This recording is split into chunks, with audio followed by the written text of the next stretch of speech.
Estou a falar-lhes no Alto Alentejo, arredores da Vila do Crato, no convento da Flor da Rosa.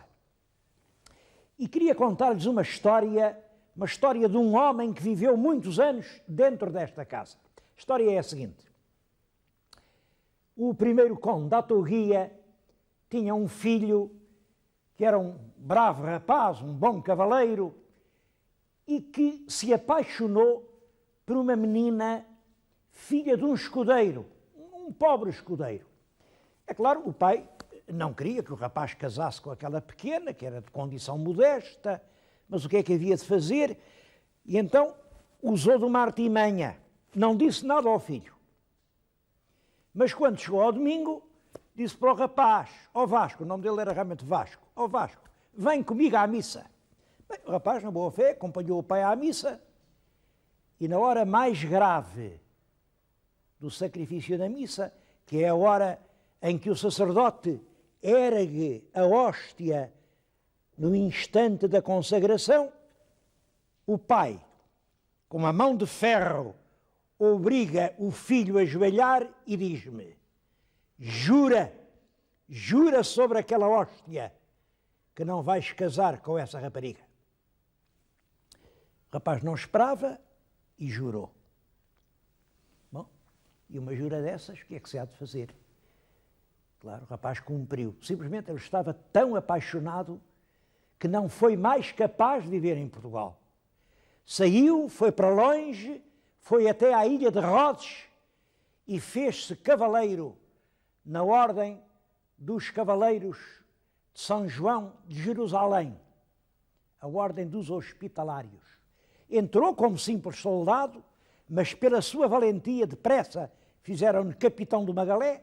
Ele aí deu tais provas que quando chegou a hora de eleger um mestre para a ordem dos hospitalários em Portugal, foi aquele rapaz que foi eleito. Bom, o grão-mestre disse: tu não podes ser, porque isso é um lugar para fidalgo, tu és um simples soldado plebeu, mas aí ele mostrou-lhe: não, eu sou filho do conde da Touguia e eu próprio poderia ser o conde da Touguia se não tivesse saído do meu país. Bem, perante isso, recebeu as insígnias de mestre em Portugal, veio para aqui e foi prior do Crato. E diz que, numa procissão que saiu, ele, entre o povo, viu os passos de uma mulher e reconheceu nela a sua amada de outros tempos. Saltou do cavalo, quis levá-la pelo braço até à igreja, mas aí foi a mulher que lhe disse: eu não aceito de ti essa honra, porque eu fui mulher para fazer de ti prior do Crato e tu não foste homem para fazer de mim condessa da Touguia. Eu não sei se a história é verdadeira, se não, ela está contada num livro do século XVI, nos ditos portugueses, e de qualquer maneira é uma linda história para vir contar à Vila do Crato. Mas que foi o rapaz fazer para a Ilha de Rhodes? Bom, é que nessa altura a Ilha de Rhodes era a sede da Ordem de Cavalaria dos Hospitalários. E eu queria-lhes contar a história da Ordem dos Hospitalários do modo que já lhes contei uma vez a história dos Templários. Os Hospitalários nasceram a seguir à Primeira Cruzada. Havia em Jerusalém um pequeno hospital mantido pelos mercadores de Amalfi. Amalfi é uma cidade pequenina no sul da Itália, na região de Nápoles, uma cidade lindíssima. É uma cidade que tem logo à entrada um dístico que diz assim: no dia do juízo final, os amalfitanos que entrarem no paraíso não vão sentir diferença nenhuma, nem vão dar por isso. Vejam uma cidade que tem este emblema como deve ser bonita. Realmente é uma cidade que vale a pena visitar. Pois bem, mercadores amalfitanos em Jerusalém, quando Jerusalém estava sob o poder dos inimigos da fé, mantinham um hospital para os peregrinos. É preciso ter presente que esta palavra hospital não tinha, na Idade Média, o sentido que tem hoje.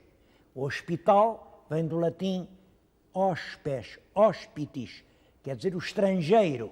Portanto, era um sítio onde se albergava uma pessoa que ia de fora. Era uma estalagem. É de hóspes que vem hospedaria. Hospedaria. Aqui estou-lhes a falar numa pousada, pois isto também seria hospital no sentido medieval. Eles mantinham aquilo, naturalmente tinham lá uma capela, e a capela era da invocação de São João, e depois dos cruzados, na primeira cruzada, no ano de 1099, conquistarem Jerusalém, os cruzados tomaram conta dessa instalação dos amalfitanos e fundaram uma ordem dos Cavaleiros de São João. São João por causa da capelinha que lá havia no hospital. Chamavam-se então Cavaleiros de São João de Jerusalém. O papel deles era cuidar dos peregrinos, depois dos peregrinos doentes e maltratados, mas logo a seguir eles perceberam que ali não bastava a caridade, era preciso a valentia, e fizeram-se guerreiros como os templários. As duas grandes ordens de militares da Terra Santa serão, a partir de então, os hospitalários e os templários. Quando Jerusalém voltou a cair em poder dos turcos, os hospitalários mudaram para São João de Acre, que é uma cidade na Síria. Depois também isso caiu em poder dos turcos e eles foram então para a ilha de Rhodes. Rhodes está ainda hoje cheia de vestígios dessa ocupação. Iam para ali jovens de toda a cristandade, não foi só o nosso Vasco da Taíde que foi para lá, de todos os pontos do mundo cristão, iam para ali as pessoas dispostas a combater pela fé de armas na mão. Rhodes era uma ilha célebre, até que no século XVI veio um imperador, uma invasão turca, e também Rhodes, depois de um cerco heroico, durou meses e meses e comoveu toda a cristandade. E aí os cavaleiros ficaram sem ilha, ficaram sem lugar para onde ir. Durante alguns anos andaram sem terra, mas aí o imperador Carlos V fez-lhes uma oferta. Disse: olha, vocês não têm terra, eu dou-lhes a ilha de Malta. Eles hesitaram, porque Malta não tem água, quase não tem terra. Malta é um palmo de pedra, só tem pedra para construir. Mas eles não tinham outra solução e acabaram por ir para Malta. Malta tem uma posição privilegiada, fica no centro do Mediterrâneo, entre a Sicília e a África. Portanto, é realmente o tampão que impede a passagem dos turcos do Mediterrâneo Oriental para o Mediterrâneo Ocidental. Uma posição estratégica de primeiríssima ordem. E Malta foi até ao século passado, um escudo da cristandade ocidental contra o Oriente. Falo de Malta porque Malta é também um lugar fascinante. Eu disse-lhes que era uma cidade de pedra. Olhem para essas imagens. São tudo palácios de pedra. Pedra arrancada da própria ilha. Tiveram um papel muito importante alguns portugueses. Houve 2 grão-mestres de Malta que foram portugueses. Um é o António Manuel de Vilhena, que fez muito. Por exemplo, essa fortaleza que estão a ver é construída pelo grão-mestre de Vilhena. Há um burgo inteiro junto de Malta que se chama o Burgo de Vilhena. E o outro foi o famoso Manuel Pinto da Fonseca. Estão a vê-lo num retrato que parece um retrato real. Ele é do tempo do nosso rei Dom João V, mas foi um grande grão-mestre. Reinou na ilha quase 40 anos. Estão agora a ver um palácio, é o Palácio dos cavaleiros de língua hispânica. E em cima, na cornija, se bem virem, tem dois escudos.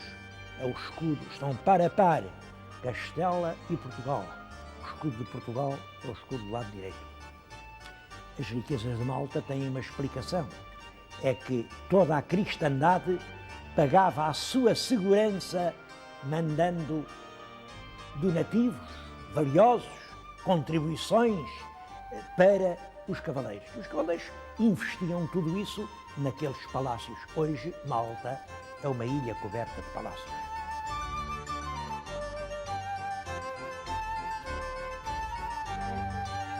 A ilha de Malta caiu em poder dos franceses quando, em 1798, Napoleão Bonaparte atravessava o Mediterrâneo para levar o exército francês ao Egito. Ele percebeu que aquela ilha tinha um valor fundamental para controlar a navegação no Mediterrâneo. Claro, os ingleses que andavam em guerra com os franceses também perceberam isso e, portanto, foram atrás dele e cortaram-lhe o caminho e apoderaram-se da ilha, até praticamente aos nossos dias. Hoje, Malta é um Estado independente, como sabem, mas isso só desde a última Grande Guerra. Durante os anos em que a Ordem existiu, não tem em conta os serviços que eles prestaram como escudo para a defesa da Europa ameaçada. E é essa história extraordinária de bravura coletiva o que estas paredes nos contam. Ou pelo menos o que estas paredes podiam contar.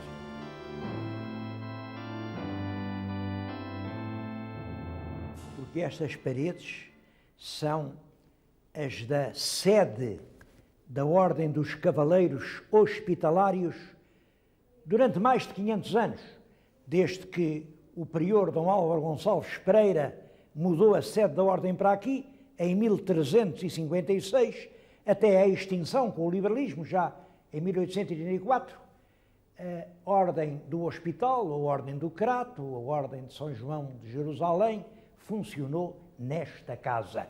E tudo aqui está carregado de história ou de lenda. Muitas vezes é difícil distinguir a história da lenda. Olhem, esta escada leva ao quarto do prior Dom Álvaro Gonçalves e diz-se que foi lá que nasceu o próprio condestável Dom Nuno Alves Pereira. Bom, como sabem, o prior Dom Álvaro teve 32 filhos. Vá-se lá saber onde é que eles nasceram.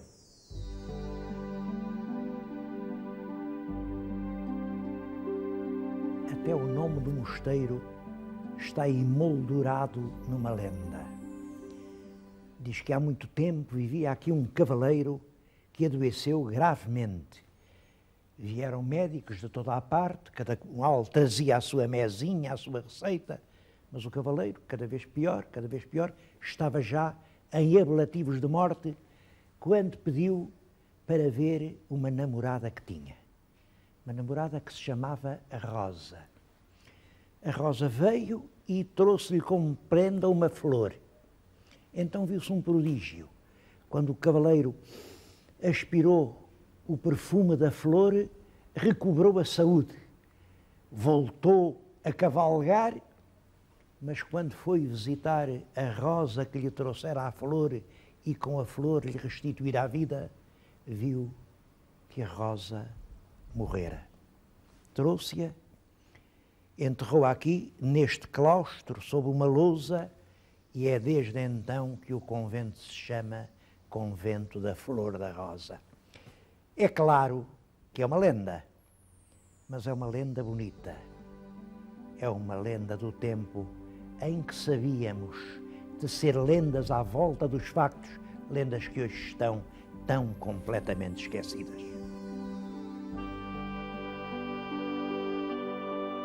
A Casa dos Cavaleiros é hoje uma pousada turística.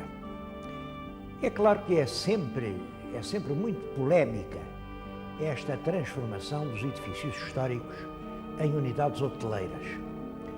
Mas justamente aqui está um caso que me parece exemplar.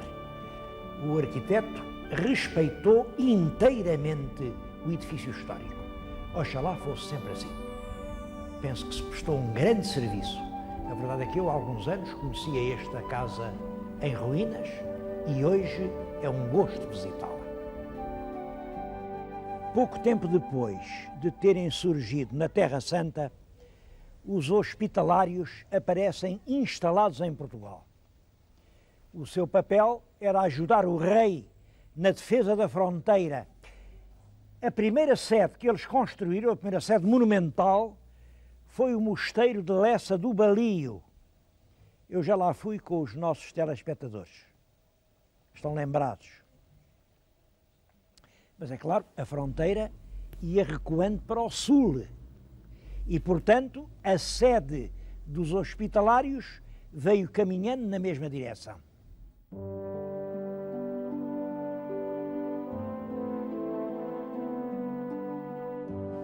No ano de 1194, o rei Dom Sancho I, como sabem é o segundo rei de Portugal, doou aos cavaleiros hospitalários toda esta região, então chamava-se Terra de Guidintesta.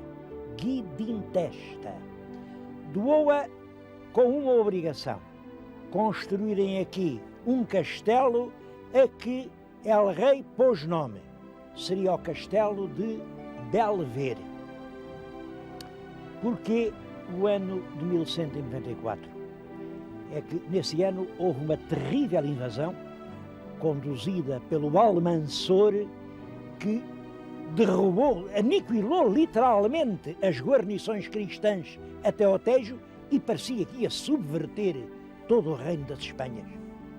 O rei de Portugal resolveu então fortificar-se na linha do Tejo e esta fortaleza é o indício desse esforço. E porquê o nome de Belvedere? Bem, quem quer que chegue aí às ameias do castelo fica logo a perceber porquê. Nessa época, Bela Vista dizia-se Belvedere.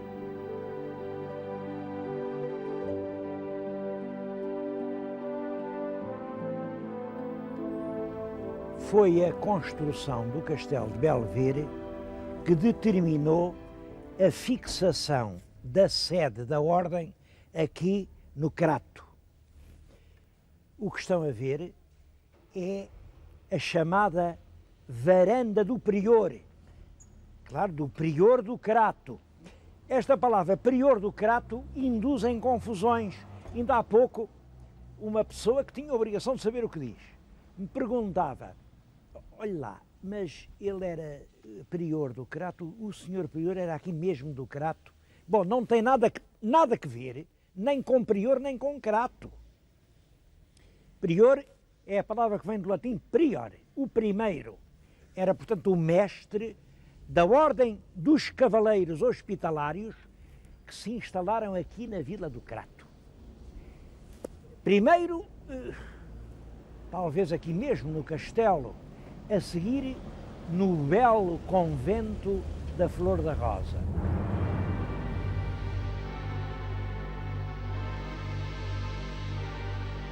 O que estão a ver é tudo quanto resta do Castelo do Crato. Era também um castelo dos cavaleiros hospitalários. Teve um papel importante em vários momentos da história, até que, já na fase final da Guerra da Restauração, foi destruído pelo exército comandado por Dom João de Áustria.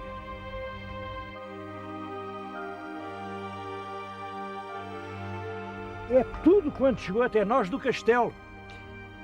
É claro que se não pode deixar de sentir uma certa perplexidade perante estas relíquias caiadas de branco. É um sinal de que alguma coisa de diferente aqui está a acontecer. Não é um restauro. O castelo, quando depois do liberalismo foi vendido, entrou na propriedade particular há alguns anos. o proprietário ofereceu de novo à Câmara e hoje está-se aqui, sob a direção do arquiteto Teixeira Guerra, a fazer realmente uma ressurreição. Qual é o objetivo? É aqui, neste esqueleto de velhas pedras, instilar a alma de uma vida nova e, sobre as galerias do castelo, recolher os testemunhos da nossa civilização, da civilização mediterrânea, da civilização clássica, desta herança que faz com que sejamos nós próprios. É uma ambição grande, não duvido, esta de criar aqui uma fundação emissora de cultura e de espírito, aqui nas profundezas do Alentejo. Mas a mim isto emociona-me, porque isto, de certo modo, parece um destino simbólico. O papel dos cavaleiros hospitalários foi exatamente esse. Foi, durante séculos, defenderem a civilização do Ocidente contra uma invasão iminente. E hoje o objetivo do castelo, talvez inconscientemente, mas o objetivo da fundação do Castelo do Crato é exatamente este: manter aqui vivos o testemunho da civilização da qual nós somos os herdeiros. Mas aqui fica o meu voto para que o arquiteto Teixeira Guerra não desista nunca. Ele está a ter a coragem de ser diferente. E nós todos já vimos que este mundo assim, este mundo irrespirável, este mundo não pode ser. Benditos aqueles que tiverem a coragem de ser diferentes.